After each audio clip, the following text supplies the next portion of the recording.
Assalamualaikum Matkem Lovers, jangan lupa klik subscribe dan loncengnya. Simak videonya sampai habis ya, semoga bermanfaat.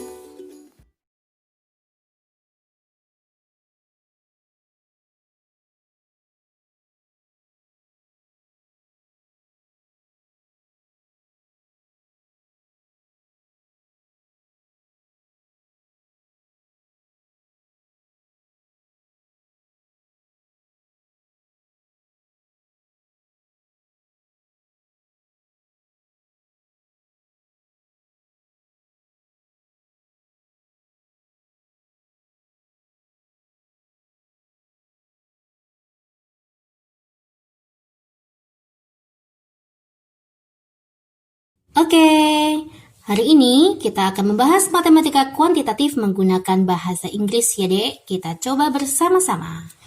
Yuk, nomor 1. In the diagram below, jadi ada suatu grafik di bawah ini. Which function graph has an inverse? Manakah grafik yang memiliki inverse ya? Nah, syaratnya memiliki inverse, maka grafik tersebut adalah fungsi. Nah, ini pertama ya. Nah, tetapi yang memiliki fungsi belum tentu memiliki inverse ya. Syaratnya fungsi itu apa? Grafiknya, jika ada suatu garis kita sejajarkan dengan sumbu Y, maka grafiknya terpotong di satu titik. Oke?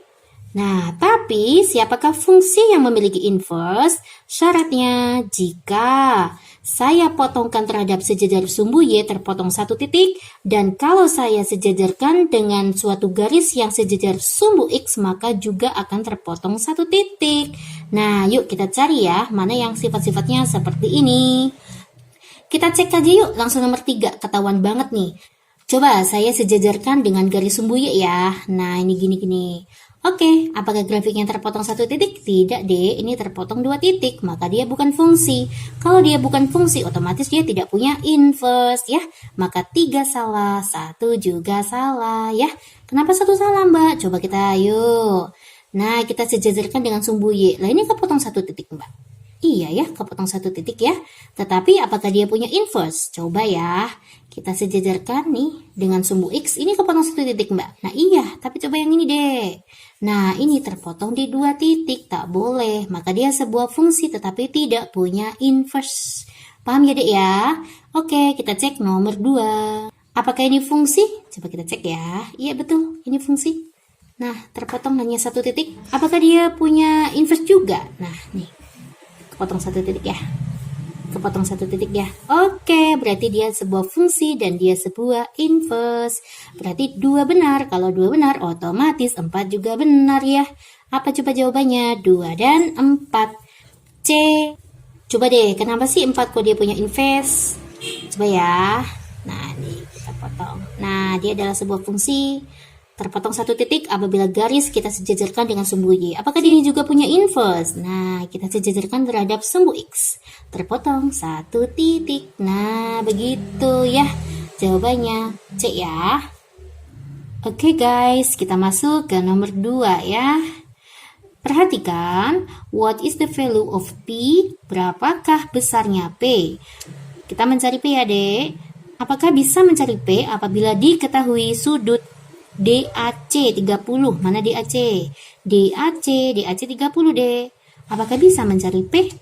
Nah, kalau misalkan segitiga ECA itu adalah siku-siku, itu bisa banget ya. Kita bisa menggunakan tandesa, tangan depan persamping, itu bisa ya. Tapi ini bukan segitiga siku-siku ya. Ini adalah segitiga sembarang ya deh. Maka kita bisa gunakan aturan cos. Kalau aturan cos kita butuh AC. Adik tahu ya, masih ingat kan ya? Coba saya ingatkan kembali ya. Kalau misalkan aturan cos, maka jadinya cos A sama dengan AC kuadrat ditambah EA kuadrat dikurangi EB kuadrat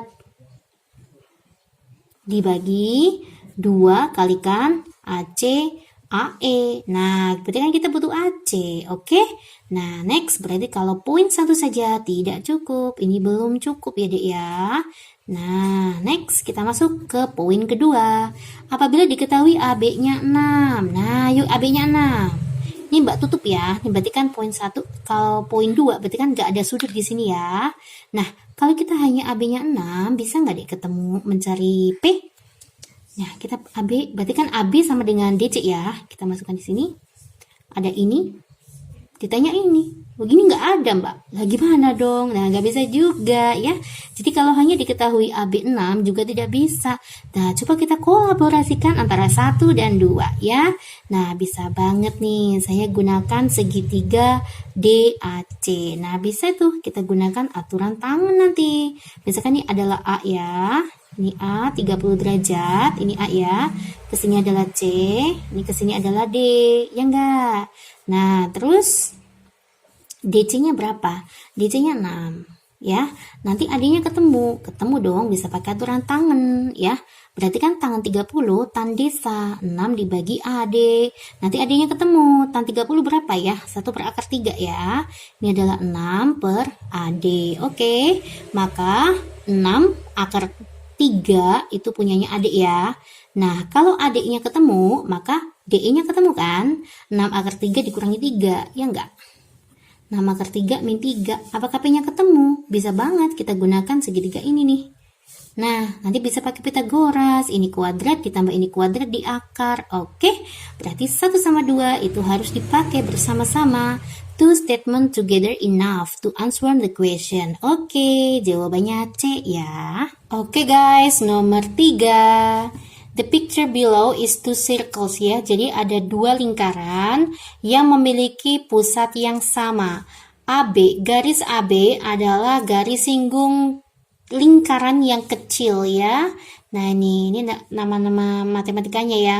Ini adalah artinya garis singgung ya. Pertanyaannya, what is the area of the set circles? Berarti tentukan area ini, kalau dalam matematik adalah luas ya. Berapakah luas lingkaran yang diarsir? Nah, ini adalah luas. Ini adalah yang diarsir. Oke, yuk kita coba ya bareng-bareng ya. Apakah dengan poin ke-1 bisa ketemu nih luas yang diarsir? Berarti apa sih luas yang diarsir? Luas yang diarsir itu adalah luas lingkaran besar dikurangi luas lingkaran kecil, ya enggak? Nah, ini ada garis singgungnya nih. Nah, ya, bersinggungan di satu titik pada lingkaran kecil. Oke, misalkan saya buat ke sini ya, Dek. Nah, kayak gini kita buat segitiga seperti ini. Nah, ini ke sini berarti adalah jari-jari. Jari-jarinya siapa? Jari-jari lingkaran besar. Misalkan saya buat R gede ya. Nah, ini juga R gede. Berarti segitiga ini membentuk segitiga sama kaki. Oke? Sedangkan ini ke sini. Nah, ini. Nah, ini berakhir pada lingkaran yang kecil. Berarti ini adalah jari-jari kecil. Nah, ya. Lingkaran besar, misalkan saya buat pi R kuadrat. R-nya yang gede ya. Dikurangi pi R kuadrat pakai jari-jari yang kecil. Nah, bisa nggak kita menentukan luas arsir jika diketahui, nah ini ya, radius. Ini artinya jari-jari ya. Radius, jari-jari dari lingkaran kecil adalah 3 cm. Kalau diketahui ininya 3 cm, apakah bisa ketemu luas yang diarsir? Padahal kita butuh R gede ya. Hanya diketahui 3 sini, angka 3 di sini. Bisa nggak, Dek? Nggak bisa. Nah, ini juga nggak ada nih. Ininya nggak ada ya. Nah, kalau sininya ada, itu bisa ya. Ini kuadrat tambah ini kuadrat di akar, ketemulah R besar. R gedenya nggak ada ya, kita bingung dong, nggak bisa ya. Coba kita dengan 2, berarti poin 1 tadi belum bisa menentukan luas yang diarsir ya. Kita menggunakan poin 2, bisa nggak? Apabila AB-nya tuh 14, AB 14, dia kan menghasilkan segitiga sama kaki. Berarti kan artinya sini 7 ya. Iya nggak? Nah, terus gimana nih? Misalkan nih, berarti kan R besar, R kuadrat ya, R kuadrat ya. R kuadrat sama dengan R kecil kuadrat ditambah 7 kuadrat gitu kan. Nah, berarti kan sama aja R kuadrat ditambah 49. Yuk kita substitusikan ke soal. Yuk, luas yang diarsir pi R kuadrat berarti pi R kuadrat ditambah 49 gitu kan. Dikurangi pi R kuadrat, ya enggak? Berarti kan pi R kuadrat ditambah 49 pi dikurangi pi R kuadrat. Nah, kan hilang tuh. Ketemulah luas yang diarsir 49 pi. Berarti kalau diketahui AB, ketemulah luas yang diarsir. Berarti jawabannya hanya 2 yang bisa menentukan luas arsirannya. Maka jawabannya statement 2 is enough, but statement 1 is not enough ya. Jawabannya B. Nomor 4, Dek. Nah, jika X lebih besar dari A dan Y kurang dari 0, which of the following is always positive? Manakah yang selalu nilainya positif, Dek? Ya, kita ikutin aja ya. X itu lebih besar dari 0, maka artinya X itu bernilai positif, ya. Sedangkan Y itu adalah kurang dari 0, maka Y itu artinya nilainya negatif. Manakah yang selalu nilainya positif? X kali Y, positif kali negatif. Ya, negatif dong, salah ya. Positif ditambah negatif, ini bisa plus bisa min ya. Nah, ini bisa hasilnya plus, bisa hasilnya min ya, X tambah Y, karena bisa juga X nya lebih kecil daripada Y nya gitu ya. Nah, yang ini X dikurangi Y, coba X positif dikurangi Y negatif, min kali min itu kan plus ya, maka jadinya ini selalu positif. Oke, jawabannya C. Next, nomor 5. Jika 0,3 ditambah 0,08 sama dengan akar A ditambah akar B. Kalau kalian ketemu tipe soal kayak gini, ini adalah tipe soal yang kayak apa, Dek? Seperti ini, Dek. A dikalikan B, maaf. Ditambah B, ya. Ditambah 2 A kalikan B. Nah, ini tipenya. Maka hasilnya akar A ditambah akar B. Nah, begitu deh. Oke. Nah, yuk kita buat seperti ini. Bisa nggak? Bisa banget ya. Coba yuk. 0,3 ya. Berarti kita masukkan 0,3. 0,08 kan bisa kita buat 4 dikalikan 0,02. Ya enggak? Nah, yuk jadi gimana nih? Berarti kan 0,3 ditambah 4 diakarkan 2 ya, keluar ya. Nah, ini 0,02. Nah, sudah mirip nih, masuk. Oke. Nah, terus gimana deh? 0,3 itu kan artinya 0,2 ditambah 0,1. Ya enggak? Ditambah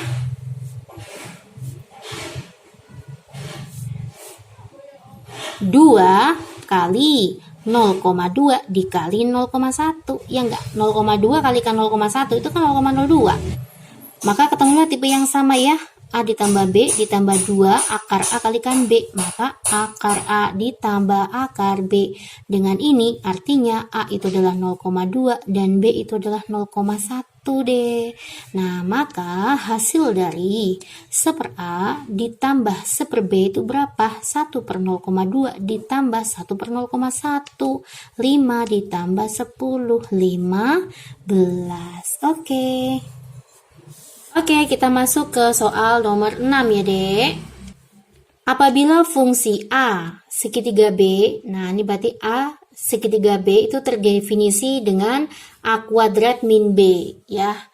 Oh, ini maaf ya, nih tadi kecoret, nanti di soal PDF-nya itu benar kok, ya. Kalian bisa melihat link PDF-nya ya, Dek. A segitiga B itu terdefinisi dengan A kuadrat min B. Nah, terus next, tentukan A segitiga B segitiga A. Nah, yuk. Kita kerjakannya di dalam ini ya, dan di dalam dulu. Berarti A segitiga. Kalau A segitiga B itu berarti A kuadrat dikurangi B. Berarti kalau B segitiga A, ya kita ikutin. Berarti B kuadrat dikurangi A. Begitu deh, ya. Yuk, kita buat di sini. Gimana sih? Oh, maaf, ini kok 2 ya. Nah, ini A sayang. Nah, yuk next yuk. A segitiga. Nah, ini berarti kan ini A-nya, ini adalah B-nya. Kita ikutin A segitiga B ya. Maka jadinya yang depan kita kuadratkan dikurangi yang belakang. Berarti jadinya A kuadrat dikurangi B kuadrat min A, begitu. Yuk, berarti A kuadrat dikurangi B kuadrat min kalikan min plus A ya. Mana jawabannya? Jawabannya adalah A ya. Next, kita masuk ke nomor 7. Jika X sama dengan Y kuadrat dan Y sama dengan 5 per P, what is the value of X when P 1 square 2 ya. Tentukan nilainya X di mana P sama dengan setengah. Oh, ini gampang ya, Dek ya. Nah, yuk. Jadi gimana nih? Berarti kan Y sama dengan 5 per setengah. 5 dibagi setengah berapa? Ya 10 kan? Nah, tentukan nilainya X. Berarti tinggal Y kuadrat dong. 10 kuadrat sama dengan 100. D. Next, nomor 8 ya. Matriks P adalah seperti ini, sedangkan matriks Q adalah ini. Determine, tentukan, determinan, nilai determinan dari matriks P. Berapakah determinannya P? Det P-nya itu berapa? Oh, maaf. Yuk, bisa nggak kita menentukan determinan P jika diketahui determinan P dikalikan Q adalah 44? Kalau kita punya determinan matriks P dikalikan Q itu sama aja determinan P dikalikan Q, begitu ya. Yuk, determinan P dikalikan Q itu kan 44 ya. Berarti kan 44 sama dengan det P-nya berapa? Determinan P-nya itu dicari kan ya, Dek? Ya, det Q-nya berapa? Determinan Q berarti ini ya. Nah, 2 kalikan 4 itu 8, 8 dikurangi min 3, berarti kan 11 ya. Nah, ketemu deh determinan P-nya adalah 44 dibagi 11, yaitu 4. Berarti kalau kita gunakan poin 1 saja cukup untuk menjawabnya. Kita cek nomor yang 2 ya.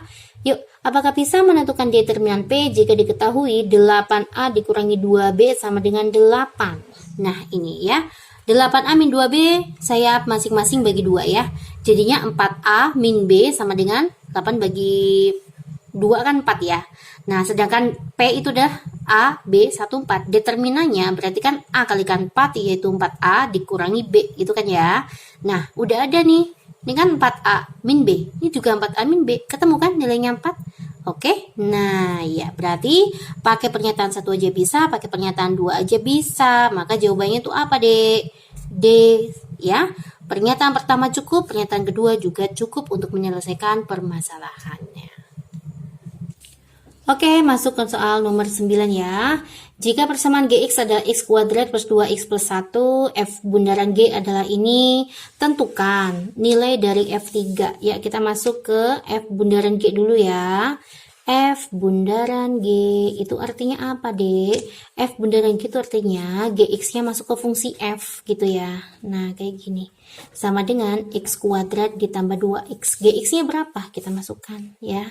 Yuk, kita masukkan jadi gimana nih? F x kuadrat ditambah 2x plus 1 sama dengan x kuadrat plus 2x. Lah yang ditanya itu adalah fx. Nah, x-nya nanti kita ganti 3 begitu ya. Maka agar kita mencari fx, ini kita inversekan. Oke. Kita inversekan artinya y sama dengan ini. Lah kalau dalam sebuah pangkat, maka kita buat akar sempurna kayak gini nih. Oh, ini sorry. X plus 1 kuadratnya di sini ya. X kuadrat. Ini enggak ada ya, sorry ya. X kuadrat 2 kalikan x kalikan 1 kan 2x. 1 kalikan 1 pangkat 1 kan 1. Ya, kayak gini ya. Nah, terus kita buat x. Maka kedua ruas kita akarkan. Jadi sini adalah akar y, diakarkan kuadrat hilang. X plus 1. Ketemulah nilainya x. X sama dengan akar y min 1. Nah, nanti fx-nya ketemu. Berarti fx-nya berapa? Ya, nilai fx. Nah, yang dimasukkan ke sini adalah x ini ya. Berarti kan jadinya y nanti kita rubah jadi x lagi. Berarti akar x dikurangi 1 kuadrat ditambah 2 akar x min 1. Ini yang dimasukkan x ini adalah bukan ini, tapi hasil yang inverse-nya ya.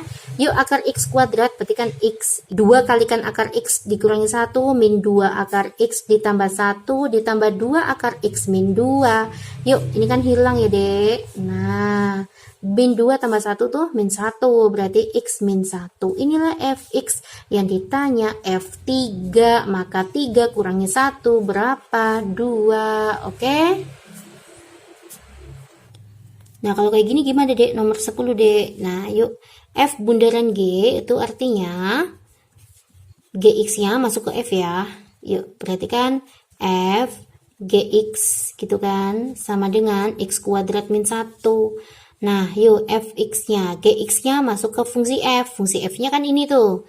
Maka jadinya gx ditambah 1. Nih, gx tambah 1. Sama dengan x kuadrat min 1. Maka gx sama dengan x kuadrat min 2. Satunya bener ruas. Oke, jawabannya adalah x kuadrat min 2. Oke. Yuk, kita masuk ke soal nomor 11 ya. Ini syaratnya ya. Fx. Akar fx itu memiliki syarat fx itu harus lebih besar sama dengan 0. Begitu. Ya, yuk, maka jadinya x kuadrat min 4 lebih besar sama dengan 0. Yuk. x2 2 plus min, maka x sama dengan min 2, x sama dengan 2. Nah, kita buat garis bilangannya. Ini berarti kayak gini ya, sini min 2, sini 2, masukkan angka 0. Yuk, kita masukkan angka 0. Kalau dimasukkan angka 0, hasilnya negatif, maka negatif, positif, positif, mintanya lebih besar. Begini. Oke, yuk kita lakukan langkah selanjutnya. Langkah selanjutnya yaitu kedua ruas kita kuadratkan ya. Berarti akar x kuadrat min 4 kuadrat kurang dari sama dengan 3 min x kuadrat. Yo, jadinya x kuadrat min 4 kurang dari 9 min 6x plus x kuadrat. Begitu ya. Ini hilang. Oke, ini pindah ruas ke sana ya. Yuk, jadinya 6x min 4 jadinya 13. Maka x-nya kurang dari sama dengan 13 per 6. Oke, yuk kita jadikan 1 ya. Di sini ya. Nah, yuk.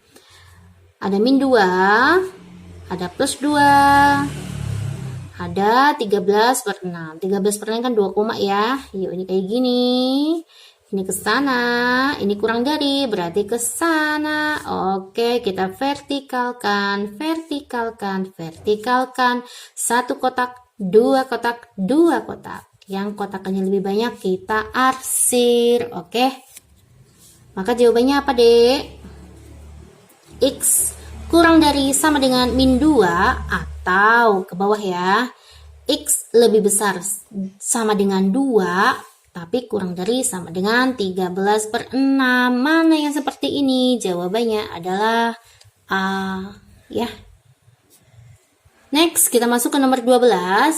Which is the correct statement of the following ya, harusnya of the following quantities P and Q berdasarkan informasi yang diberikan ya. Yuk, ini tipe mat kuantitatif lagi ya. Tentukan P itu adalah nilai penjumlahan, maaf ya, ini harusnya X ya, penjumlahan X, Y, Z, sedangkan Q adalah 2Pi. Ya, gimana nih? X, Y, Z kita jumlahkan, berarti kan kita buat kayak gini aja nih. Nah, kayak gini kan. Ini adalah sudut-sudut berpelurus. Oke, nah misalkan Mbak buat sini A aja ya. Ini A nih, ini B, ini C. Nah, berarti kan A sama dengan 180 min X. Nah, ini juga sama aja ya. Berarti kan B sama dengan 180 dikurangi Y gitu kan ya. 180 kurangi Y. Ini berarti kan C itu sama dengan 180 kurangi Z. Nah, sedangkan segitiga itu kan totalnya 180 ya, berarti A tambah B tambah C itu adalah 180. Sudut A ditambah sudut B ditambah sudut C itu adalah 180. Berapa sudut A Mbak? Ini dong, 180 min X ditambah 180 min Y ditambah 180 min Z sama dengan 180 ya enggak? 180 ditambah 100, ini hilang aja 1 ya.